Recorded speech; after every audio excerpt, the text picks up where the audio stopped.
Welcome back to our Designers Business Community Podcast. Today, I have the pleasure of interviewing John Dwyer from the Institute of Wow. He is a marketing expert and a true veteran in the industry.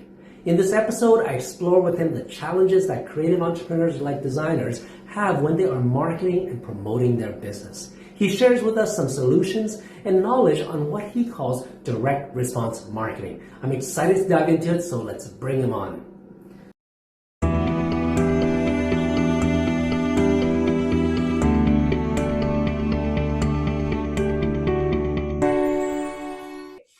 On this episode of Designers Business Community Podcast, we have the honor of bringing you John Dwyer of the Institute of Wow. He's a pro marketer. He's going to share with us all about direct response marketing. And believe it or not, he was helping Jerry Seinfeld in at least 3 years of his marketing, right? Tell us a bit about that, John. Well, thank you, Eric. And we've done the name dropping right up front. That's great that you brought Seinfeld right up the top of this episode. Yeah, that means we might keep a few of the viewers or listeners. Yeah. Look, my business is the instituteofwow.com. And as that name infers, it's all about teaching businesses, including designers, just how to create wow factors to get more business. And the Seinfeld thing came about a dozen years ago, but I've been milking it ever since. I had a client down under in Australia. You can tell from my accent I'm in Australia, and this client was a bank. And we decided to make things a bit different when they were selling their home loans. Instead of selling on interest rates, we basically said, get a home loan and get a free vacation. And after a few years of doing this and smashing records in terms of home loans, I got Jerry Seinfeld. I say that as if it was easy. It was not easy, but I got Jerry Seinfeld to be spokesman, and we did that for 3 years. So I flew backwards and forwards to New York pretty regularly, and we had Jerry Seinfeld down under telling everyone, get a home loan, get a free vacation. Wow. Okay. So have you been around marketing all your life? It sounds like it. You're such a pro at it. Yeah, back since the 1840s, I've been doing this. It's been quite a while. Look, and I was reasonably good at art when back in my college days, and I could see, of course, even though they were prehistoric days, I could see that the internet was going to take over, and there wouldn't be a lot of room for artists. Little did I know what was going to happen with AI, of course, and so therefore I realised that the best way to make money with my creative skills was probably to get into creating an advertising agency. So that's how all this came about. We help businesses, designers included, to just distinguish themselves from their competition and don't go down the price discounting path, but rather value add. Right. I'd love to dive into that a little bit more. And it's great to learn that you've got a bit of that kind of artistic creative background, because I think a lot of designers also think that. And I always believe that there's this kind of left brain, right brain type of thing going on. So I'm sure you can sympathize for that. Share with us a little bit about that, how that works if you're a artist, creative, and really all you want to do is just design places. And most designers, if they were truthful, they would probably do it for free. But obviously, That's not how business works. You got to promote yourself, especially for the more, I would say, the shy and the more introverts. That's hard. So how do you get into that? Because you've got that artistic side too. Yeah, look, and most right-brained people, and you and I fall into that category, are absolutely a nightmare to work with, because everything's going to be the home run, everything's going to be the retirement package, and of course it's not. But I think, hopefully as you get a bit older, I find that, if the hit rate is 1 or 2 out of 10, well, make sure you come up with 20 or 30, because then you'll have 5 or 6 winners. And in terms of designers, yeah, I've hung around the creative people for 1,000 years, and I think they're wonderful. And this sounds very patronizing to say this to your audience, but they are people who say, why not? Yeah, let's do it. Why not? You hang around accountants and they'll go, why? Why do you want Eric, you're an idiot. Why did you want to do that? So I got to the stage where I thought, I'm just going to hang around people who say, why not? Because they're more fun. And as long as the idea is not absolutely ridiculous, then yeah, why not? Let's give that a shot. And what I found, though, with designers, and I've been involved with a whole bunch of home designers here in Australia mainly, is that they, as you said, they'll do it for nothing, but they're not thinking, if you like, for systems. And really, at the end of the day, I fell into that category. I was selling me all the time rather than systems, and you can't scale. I mean, Anthony Robbins got away with it, but very hard to scale your business if it's actually built around you and only you. So I've taught a lot of the home designers here in Australia to actually use these direct response techniques, the techniques that really I guess the infomercials on TV with the George Foreman barbecue used to use all those years ago, get in and ring within the next 90 minutes and we'll give you 2 barbecues. And so what I've taught them is particularly those who have open home displays, for example, it may be a home builder and therefore they've got an open home that they want people to come to. Don't just open it on the weekend, invite people to come to a cocktail party. We had a builder in Sydney and we just invited people who had a block of land. They had to the pre-qualification was they had to have a block of land to come to a cocktail party. And it was a very upmarket cocktail party. His homes that he was selling were between 6 and 800,000. And so anyway, we advertised on all the usual platforms. He ended up having 29 people turn up to the cocktail party, all pre-qualified. So they said that, I mean, there might be a few that, tire kickers that slip through the cracks, but largely speaking, they're all people with a block of land. From that one cocktail party, where it was a black tie event, he sold 3 homes, 3 times $700,000. There's 2.1 million in one night just for having a cocktail party. Right. Okay. So direct response then, because you're compared to the old kind of George Foreman infomercials, this doesn't feel like at all. It's more of an experiential type of marketing. Yep.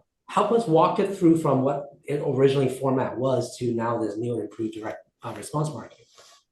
Well, this particular company, they were a home design company, but they didn't charge for. I know that you would have a mixture on your, database, but they didn't charge for the designs. They actually built the home, so therefore they created designs and built the home. Would a good portion of your audience be like that? Yeah, some are. A lot of them are more the design side, the creative side of it. But Yeah. I'm curious, like for any business, if they were to consider marketing right Yep. now, the old way was TV infomercials and stuff. Now it's YouTube. Yep. I love the way that your home builder had positioned it because it's really inviting them to an experience and then indirectly selling. Is that Yep. what you call direct response marketing? Yeah, exactly. Look, if people go to Disneyland and when they come home, they don't talk about Space Mountain, they talk about the experience. Then eventually they'll talk about Space Mountain, but it's the experience that they talk about. I've done a lot of Disney courses in Orlando at the Disney Institute, and they teach you how to run your business like Disney. And they keep on saying that when people get blown away, they come home and tell everyone about, guess what, the experience, and then they talk about Space Mountain. And so therefore, what we would suggest to your audience is, create an experience. So if you're a designer and you're selling to builders, okay, so your target audience are, construction companies, do the sell once to many. And it's something that I learned, when I got into this webinar game. And I used to be the advertising guy in Australia for McDonald's, for 7-Eleven, for Kellogg's, for all these big companies.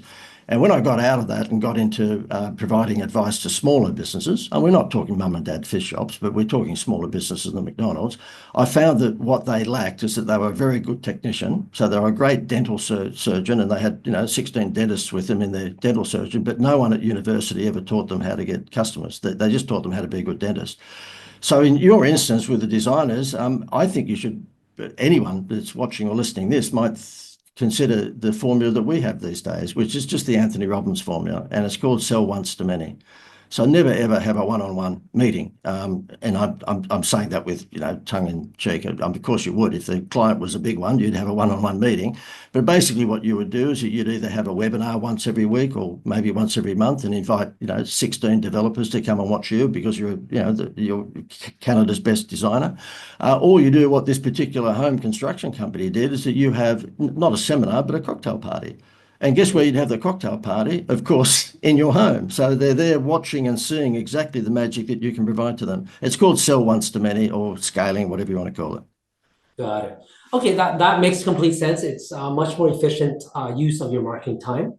Also, you add the experience side of it. Like webinars, not really the experience, but this home builder at their home, great. Or designer can totally do that, right? When one of their jobs are finished, their client lets them use it, invite other people there.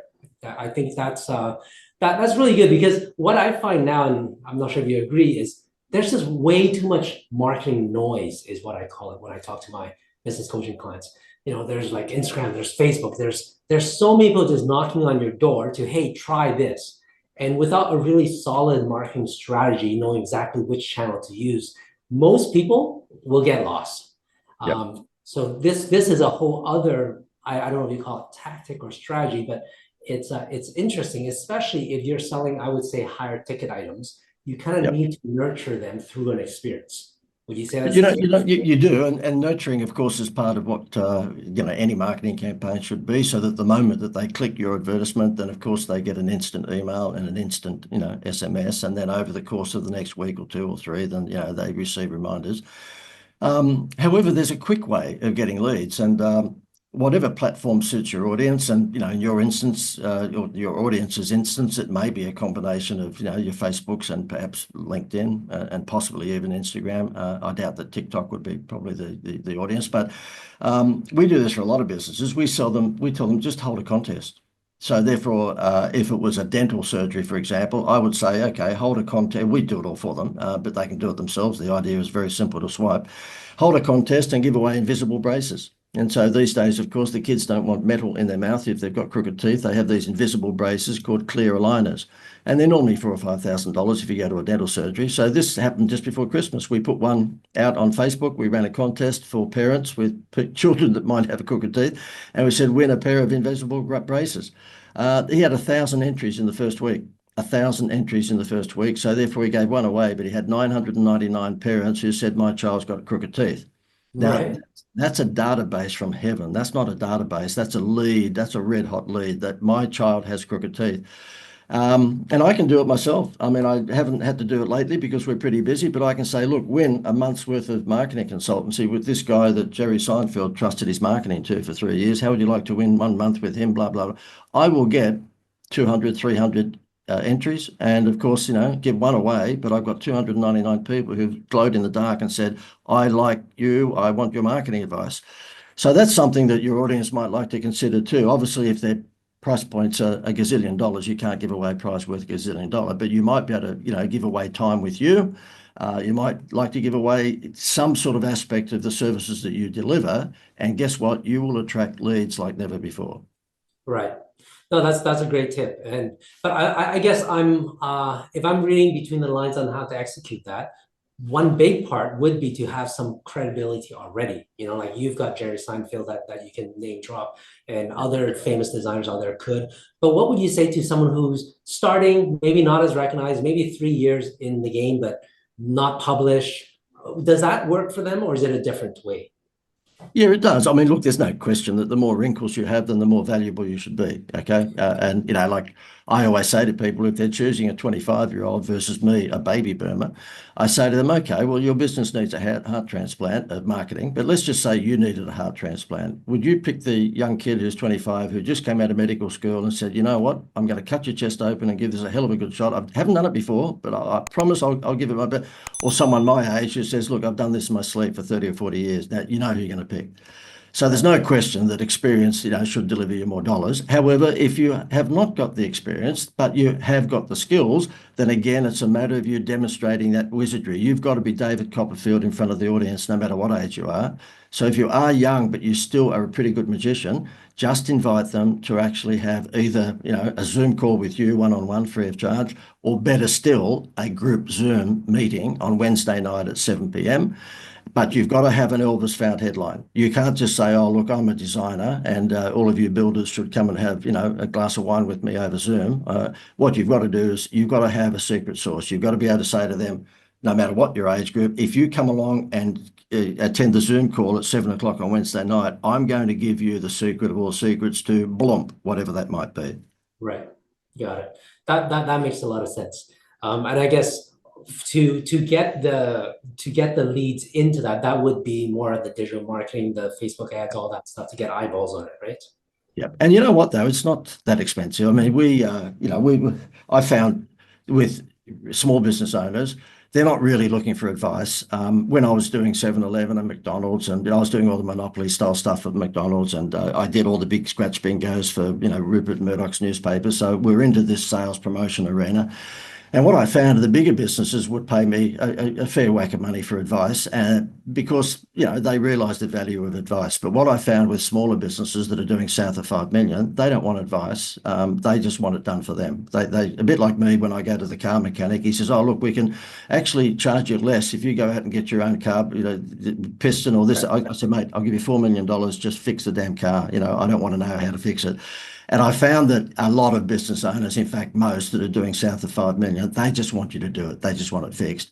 So, what I would suggest is that, if you aren't good at Facebook or LinkedIn or any of the platforms, then yeah, look, find someone who is, and just say to them, well, give them these sorts of ideas, but let them execute it for you. Because execution, of course, is something that not many people are good at. They're gonna do this, they're gonna do that, they're gonna do that. They never do.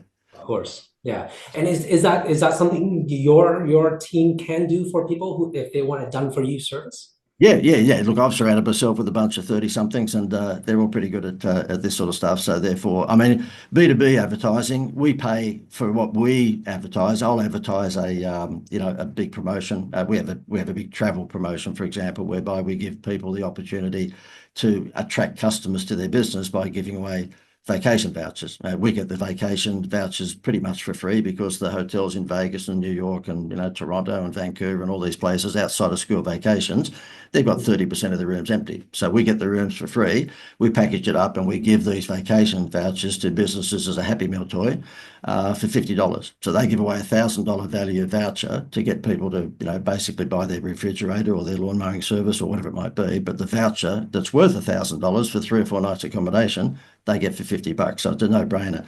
And what we do, we advertise on Facebook and LinkedIn for that. We'll pay about $50 a lead, okay? But guess what?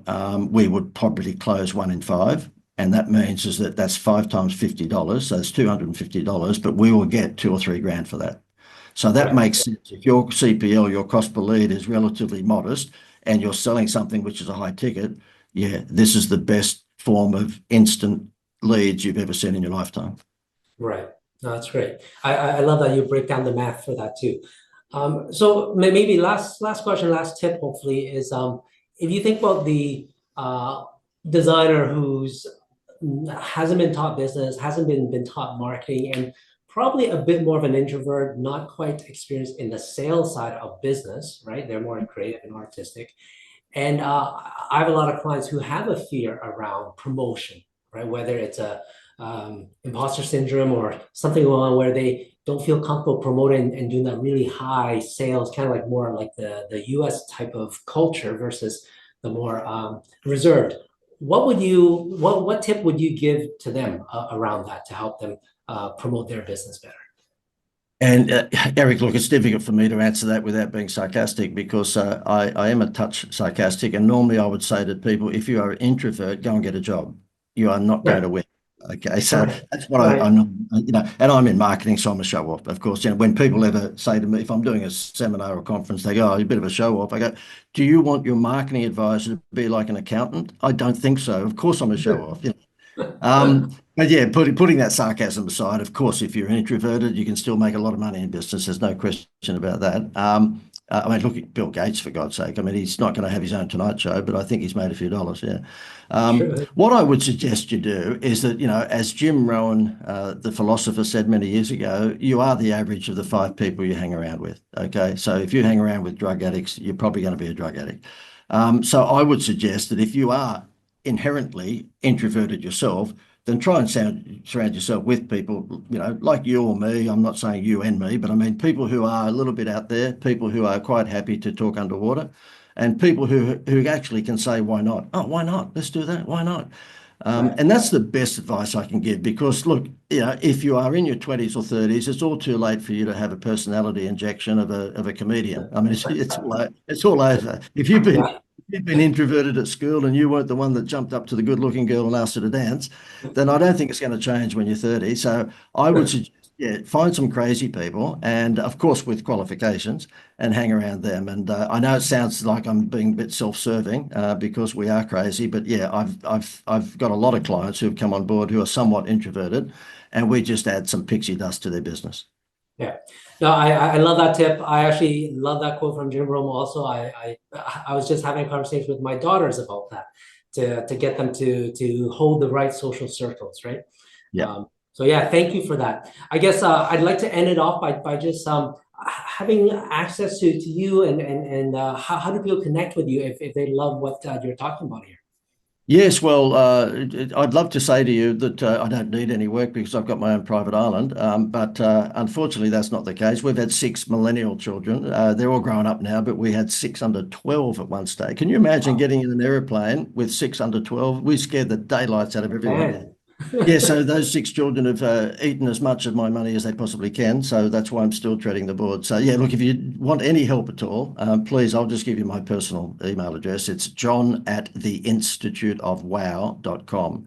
So my business website is theinstituteofwow.com. But if you wanted to have a chat with me, john@theinstituteofwow.com, and I will give you an incentive given that I'm in the incentives games.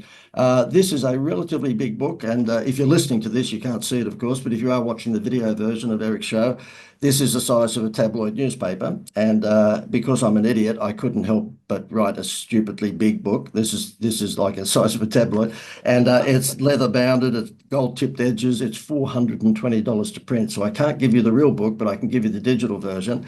And the reason I'm talking it up is because inside here, there's 300 pages of direct response ideas. Now, are there any in there with designers? Probably. I haven't read the book for a little while myself, but it's 300 pages of direct response campaigns. And what I would suggest you do, just send me an email, john@theinstituteofwow.com. I'll give this back to you. And even if there wasn't specifically any case studies in here for what you do, what I'd encourage you to do is have a scroll through it and actually, basically interpret what you see in here as the ways to market your business, and then just transfer it to your business.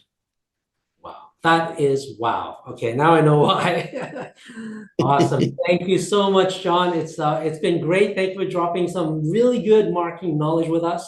I love to have you on here. Thank you so much. My pleasure. Thanks. All the best. I hope you enjoyed that interview with John Dwyer. It's evident that he is a wealth of knowledge, and if you are needing to up your marketing game, then feel free to reach out to him. At the very least, take advantage of his free ebook offer. If you have questions about your business or marketing, feel free to leave it in the comments and I'll make sure it gets answered. I'm Eric Lee with Starfish Coaching, and this is our Designers Business Community Podcast. Make sure you subscribe and follow to catch our next episode. See you then.